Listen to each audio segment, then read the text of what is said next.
Comment l'hypnose peut par exemple aider à faire partir une phobie? On n'en sait rien.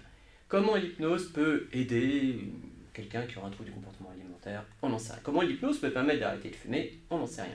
Comment l'hypnose peut permettre de diminuer la douleur? Ça, on le sait. Okay. Ça a été montré, ça c'est grâce aux travaux de Marie-Elisabeth Fémonville, donc professeure d'anesthésie à Liège, qui a pu montrer qu'il y avait une zone du cerveau particulière, qu'on appelle notamment le cortex singulaire antérieur, qui est une zone qui, en hypnose, va être modulée au niveau de son activité. Le cortex singulaire antérieur est une zone qui va finalement discriminer au niveau de la sensation. J'appuie fort, je chatouille, j'écrase, ça fait mal. En fait, il y a toute une gamme comme ça. Et en fonction du vécu, on va avoir des effets différents. C'était pas du tout prévu. Veux-tu une démo qui pourrait peut-être m'intéresser? Allons-y dans la démo. On va faire une démo assez amusante.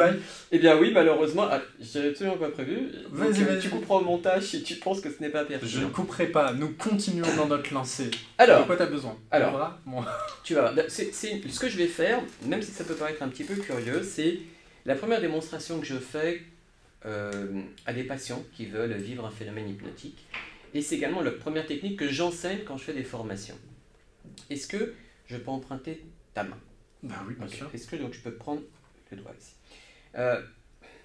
Alors, à ton avis, tu vois, j'ai un ongle assez pointu. Si à ton avis, j'enfonce mon ongle dans ton doigt, qu'est-ce que ça va provoquer comme sensation? Ça dépend de l'intensité à laquelle tu l'enfonces. Alors, je vais te donner un exemple. Imagine, est-ce que tu t'es déjà coincé dans la porte? Oui, ça fait très mal.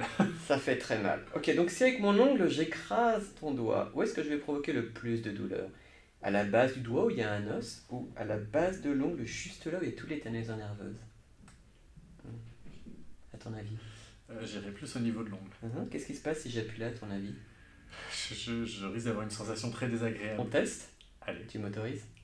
Vous avez envie d'en savoir plus sur le sujet? Eh bien, rejoignez-nous gratuitement du 12 au 19 mars prochain dans le premier sommet des trans et des médecines psychédéliques francophones. Ça se fait en ligne et il y a plus de 25 experts internationaux qui vont aborder cette thématique. On vous attend.